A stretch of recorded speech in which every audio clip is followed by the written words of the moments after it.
Continuamos acá en Tenemos Otro Plan. Estamos, a ver si...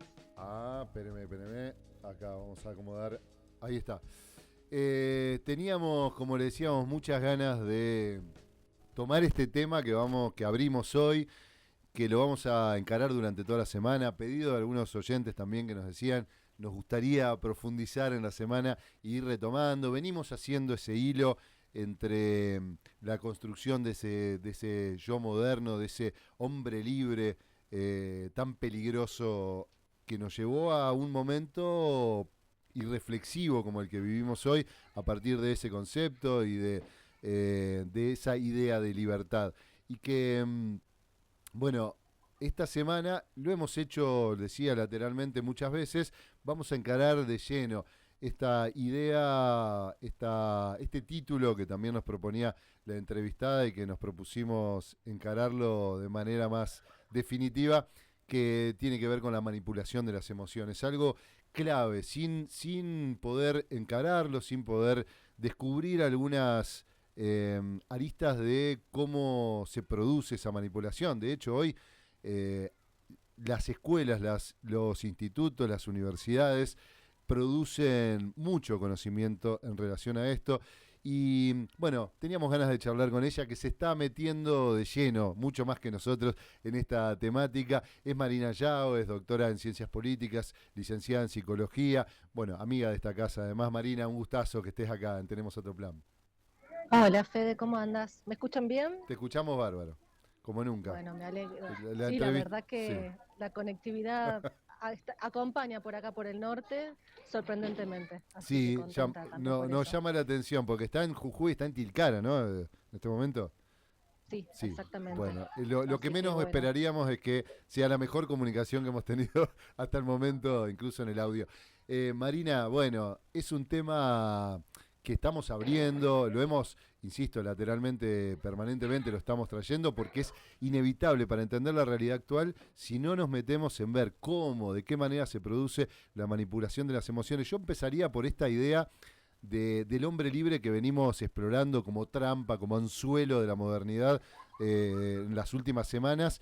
Y una de las preguntas que nos hacemos es, ¿dónde encuentro mi libertad? Porque esta idea de, bueno, me encierro en mi conciencia y entonces si me amparo ahí y nadie de afuera me influye ni me adoctrina, soy una persona libre. Y sin embargo, pareciera que las herramientas, las tecnologías de manipulación hacen que cuanto más me meto adentro mío, más estoy en el afuera, ¿no? En lo público. ¿Cómo es eso? Bueno, la verdad que la idea de un hombre libre es una utopía, es un horizonte, igualdad, fraternidad y libertad. Libertad, igualdad y fraternidad, decían, como una premisa fundante de la democracia. Sin duda es un horizonte deseado, una utopía, pero no una realidad, porque los procesos cognitivos claramente están viciados y están viciados por los contextos. Entonces es muy importante analizar los contextos y la manera en la cual se pueden empezar a manipular las opiniones y también, ¿por qué no? Y es un terreno en el que se está entrando bastante, manipular las emociones, que podríamos decir las emociones como aquello que cognitivamente sentimos, pero que subyacentemente refieren a afectos que son moldeados sin lugar a dudas por el contexto y por supuesto por quienes pueden controlar de alguna manera los climas de opinión contextuales. Entonces, creo que hay que ponerla en ese lugar, ¿no? A la libertad, en el lugar de un horizonte utópico, como también lo es la fraternidad, que es, creo, de esas tres premisas las que menos se ha desarrollado y la que a futuro, yendo con la consigna de este espacio, a futuro hay que pensarlo como un particular o como una apuesta distinta, por ejemplo, a la que era el amor, cuando algunos gobiernos nacionales y populares propusieron el amor como eje. Yo creo que la fraternidad tiene que ser el eje y la salida de la solidaridad, porque, bueno, el amor sí no puede predominar por sobre todas las cosas, o sea, como neutralizador de las emociones negativas, el amor tiene un límite, porque no puedes amar a todos y a todo el tiempo. En cambio, que me parece que en los lazos de solidaridad y la fraternidad una apuesta, pero también en esta cuestión de un horizonte utópico, libertad, fraternidad y igualdad son horizontes. Uh -huh.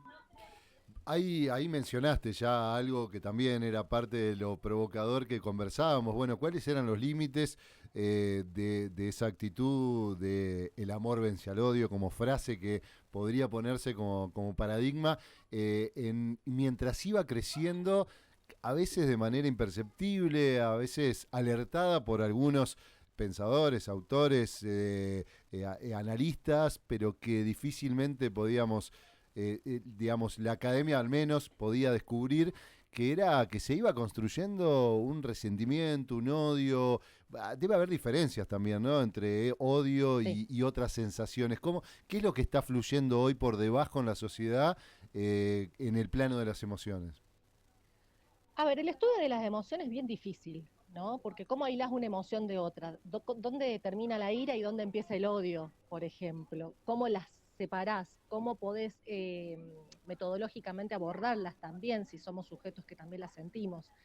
Esto es recuperado de alguna manera por lo que se conoce el giro afectivo, que es una corriente que tiene mucha incidencia el feminismo, donde intenta recuperar las experiencias emocionales de aquellos que, por ejemplo, tenían afectos, vínculos de parentescos, de cariño, de familiaridad con represores o colaboracionistas de la dictadura, y lo que buscaban eran como justamente los marcadores somáticos, los marcadores afectivos de esas personas que habían pasado de alguna manera al ostracismo y bueno, pero sin embargo habían seguido amando, construyendo familias, construyendo vínculos, entonces se toma en primer lugar ese estudio, ¿no? Y lo que se detecta, o sea, Adorno ya decía que el fascismo seguía de alguna manera activo en la sociedad, lo que se le escapa un poco es cómo esto luego empieza a ser capturado por grupos de poder concentrados y manipulado específicamente para orientar afectivamente a las sociedades.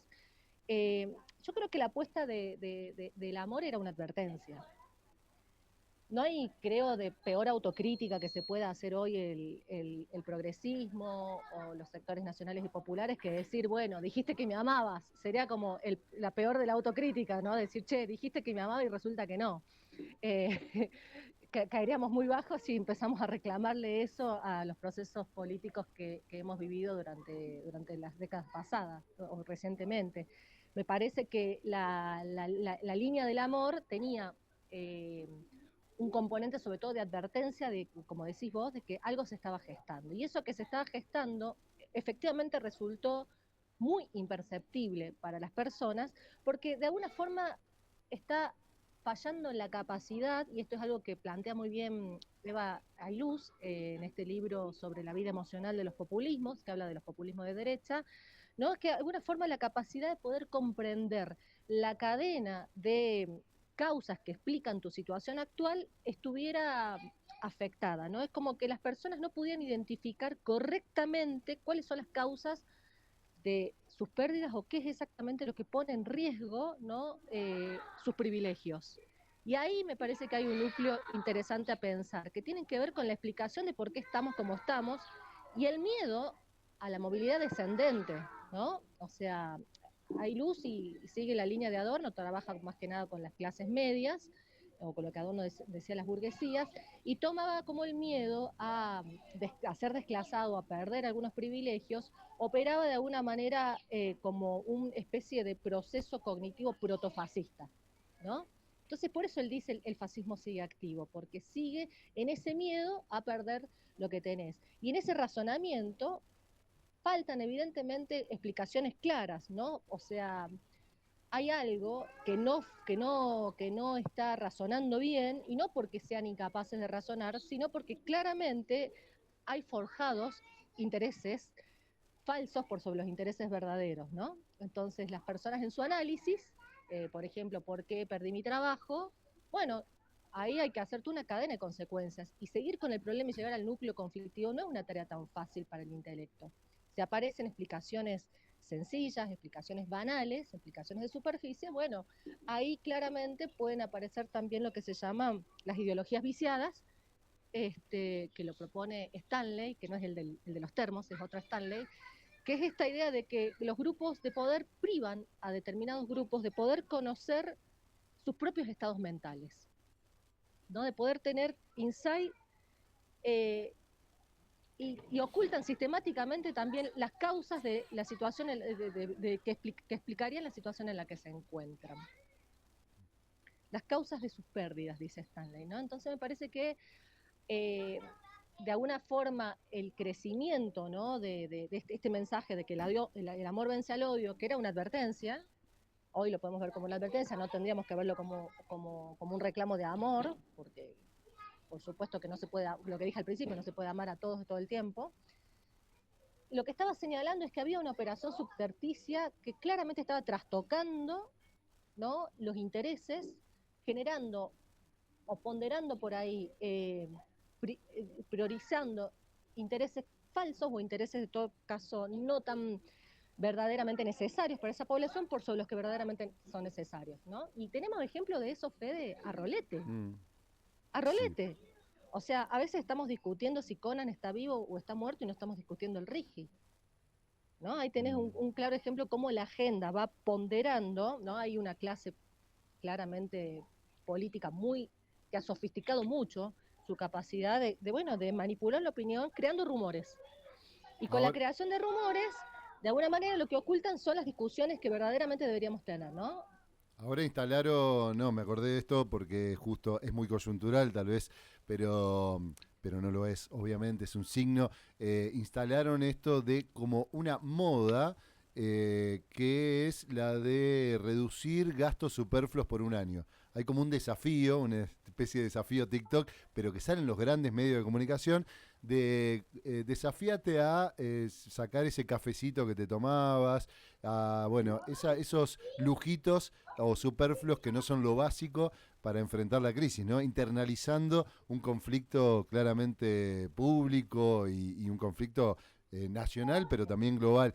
Vos sabés que hemos traído acá en algunos momentos, la vamos a retomar esta semana, a Eva Airuz a partir de Japicracia, y también tomamos a Bárbara Ehrenreich con este libro Sonríe o Muere, que uno los lee y realmente, por más que estés habituado al pensamiento, al análisis, te sacude, ¿no? Porque ver cómo fue el proceso de instalación de la psicología positiva en lo empresarial, primero en lo educativo, en lo empresarial, después en la política, y hoy inunda cualquier mensaje, ¿no? Incluso lo veíamos estos días en el fútbol.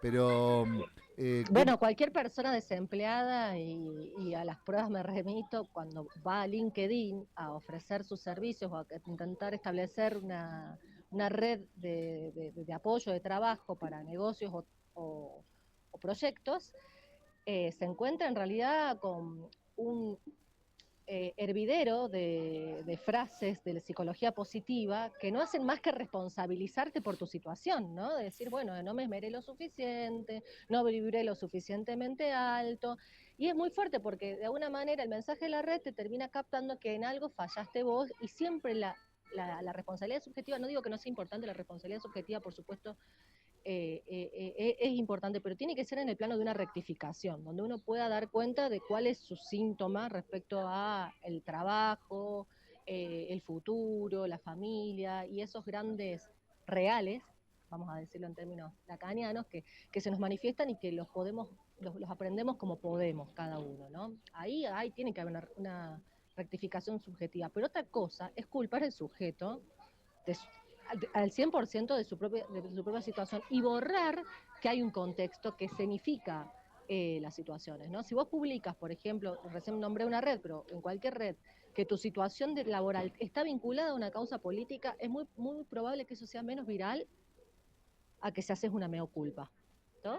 Y eso también hay que pensar que tiene que ver con estas herramientas sofisticadas de ponderar intereses falsos sobre los intereses verdaderos. Claro. Bueno, vivimos en Capilla del Monte y yo ya nombro eso y viene una especie de adjunto, me parece, en la audiencia que nos escuchan en diferentes lugares, pero hay un vínculo ahí con, bueno, corrientes esotéricas, corrientes de autoayuda, que han sido un aparato que antes era marginal, ¿no? Y parecía, bueno, me voy a hacer un retiro de una semana, pero ahora es constante, es permanente y se ha permeado en la vida cotidiana de la gente. Yo no me quiero perder la oportunidad, Marina, de tocar un tema que todas estas autoras principalmente tocan mucho y que acá, porque nos interesa mucho la realidad política, social y demás, a veces nos cuesta abordar, pero que tiene que ver con el amor.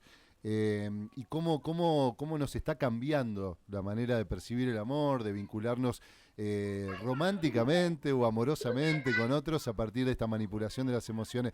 ¿Qué podrías dejarnos como mensaje, por lo menos para analizar nuestras conductas y cómo nos están influyendo las redes sociales, las aplicaciones de citas y demás, ¿no?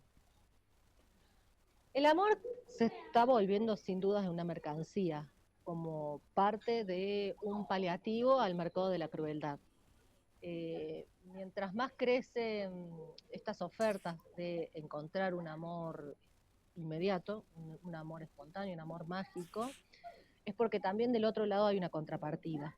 De hecho, muchas veces se explicó el odio político como una justa causa o, por ejemplo, la justa ira, que es esa ira que en los marcos democráticos debe ser tolerada porque tiene que ver con cierta herida, ofensa a los derechos, ofensa a la dignidad, ofensa a la justicia y que digamos, las poblaciones reaccionan, como pueden ser una protesta social, por ejemplo, una expresión de la justa ira que dentro de una democracia es válido, muchas veces, digamos, se explican como un gesto de amor, ¿no? Pero eso es una clase de amor muy distinto al amor que esconde de alguna manera el afecto del odio, ¿no? Porque también al amor se lo pone, el amor viene ampuloso en ese sentido porque se ha vuelto una categoría amable, tanto para lo bueno como para lo malo, ¿no? O sea, una categoría muy amplia. Pero me parece que una cosa es la reacción amorosa por la perseverancia, ¿no? La reproducción de la vida, por la perseverancia de la existencia, por la perseverancia de los lazos, y otra cosa es el amor entendido como resentimiento, como venganza, que justifique actos, ¿no? Que justifique actos, pasos al actos de violencia. Ese amor entendido como dañado, como diciendo, tengo un daño que vengar y por eso entonces intento un femimagnicidio, tengo un daño que vengar y por eso participo de las marchas del silencio, ¿no? O por eso voy con las antorchas a Plaza de Mayo. Ahí, si vos escuchás esos discursos, esas personas reactivas, reaccionarias, que están pasando al acto y que están claramente orientadas por un discurso de odio, hacen circular también en el fondo una idea de venganza vinculado al amor, vinculado supuestamente a la pureza y al apego a ciertos valores conservadores. Entonces me parece que ahí el tema del amor es bastante ampuloso porque se ha vuelto una categoría muy amplia, que valiosa por supuesto en algunos sentidos, pero también ampulosa en otros, ¿no? Porque en nombre del amor, brutas matanzas también se llevan a cabo, ¿no? Mm. Bueno, estamos ya sobre el final, tenemos que entregar, pero nos permite, el hecho de que Marina, como yo, hablemos en 2X, nos permite una pregunta más, porque hemos hecho más preguntas que en todo el ciclo, pero te hago la última y en realidad es la más incómoda, la que nos gusta hacerle a los cientistas sociales, que es cómo seguimos, no nos gusta lo prescriptivo de la psicología, de hecho es uno de los temas que estamos hablando, pero ¿qué actitud podemos tomar? ¿Qué claves podemos frente a esto que nos ubica desde un lugar que jamás no tenemos experiencia para cómo enfrentarlo? Va muy rápido, muy acelerado los cambios, las aplicaciones y demás. ¿Qué actitud podemos tomar para poder resguardarnos un poco de toda esa invasión de mensajes, ¿no? Bueno, sin dudas hay que empezar a gestionar algunas conductas de bienestar digital y saber moderar en ese sentido hasta dónde uno puede soportar exponerse y mucha autopercepción sobre los efectos que causan exponernos muy seguido a contenidos políticos o a contenidos odiantes para poder procesar todo eso, porque hay que tener muy en claro que los afectos como terreno precognitivo, como terreno oculto a nuestra misma percepción, se van convirtiendo en experiencias. Y esas experiencias sedimentan en espacios, sedimentan en imágenes, sedimentan en historias. Entonces, de verdad tenemos que estar atentos y atentas a que estamos forjando una historia cuando nos sentimos de determinada forma, ¿no? Si nos exponemos mucho a imágenes de guerra, a imágenes de violencia, y eso nos deprime nos golpea la autoestima, nos da insomnio, nos voltea, bueno, también hay que estar atentos a que, y atentas a que eso va generando un acontecimiento público, va generando un clima de época, ¿no? Entonces es muy difícil linkear las dos cosas, pero de verdad cada vez que abrís tus redes sociales estás haciendo historia, estás generando un sujeto histórico. Y hay que ser consciente de eso, que somos nosotros el sujeto histórico de este tiempo y que está en nuestras manos moderar otras formas de ensamble, porque no me quiero poner tecnoparanoica, no estoy diciendo apaguen las redes ya, sino quiero decir hay que buscar otras formas de ensamble humanos con la tecnopolítica más amables, sobre todo a la luz de que la mal llamada inteligencia artificial, a mí me gusta más decirle cognición computacional, está avanzando situada en un lugar de gran otro, o sea, de deidad, que viene a decirnos y que viene a pensar por nosotros. Y esa transferencia, digamos, de ¿cómo, ¿cómo se diría? De facultades especiales, vamos a decirlo en términos Sí. positivos. No, nos amargamos porque le delegamos facultades a Milei, pero y las facultades que le estamos delegando a, a la mal llamada inteligencia artificial o a las corporaciones tecnológicas son mucho más alarmantes, ¿verdad? Porque pueden hablarnos y hacernos hablar. Entonces, eso me parece que ahí es importantísimo el pensamiento crítico, la formación política, el ajuste a la verdad y un montón de set de herramientas que hay que tener a mano para por lo menos discernir los contextos y poder identificar esto que decía recién, cuáles son nuestras verdaderas batallas, nuestros intereses válidos y cómo construir en ese esquema fraternidad. ¿No? Que igualdad y libertad han sido bastante exploradas, pero me parece que nos queda mucho por explorar en fraternidad. Nos quedamos con eso porque me parece que también hay otro plan posible siempre, ¿no? En esto, la construcción de comunidad, la construcción de vínculos. Hoy hablábamos y el viernes cerramos con Rodolfo Kusch y la construcción de un mundo distinto al de la ciudad murallada, del patio de las cosas. Bueno, evidentemente hay otras posibles. Y los estamos explorando y evidentemente, bueno, este tiempo requiere muchísima más, alumbrar más de esas experiencias bueno, y apagar algunas otras. Marina Yao, te agradecemos muchísimo esta comunicación, seguro que te volvemos a joder más adelante porque es un tema fascinante sin duda. Sí, extenso, un tema extenso, bastante extenso. Claro que Que sí. bueno, el gusto es mío, Fede, así que cuando quieran. Un abrazo grande. Ahí, Saludos ahí. ahí está. Conversábamos con Marina Yao, es doctora en Ciencias Políticas, licenciada en Psicología de la UNC y nos ayudaba a pensar un poco nuestra vida diaria, nuestro quehacer, nuestras posibilidades de libertad, de fraternidad y que, bueno, tenemos otros planos posibles y sobre todo si podemos dilucidar dónde están realmente aquellos que hacen de nosotros sujetos no libres, no emancipados. Nos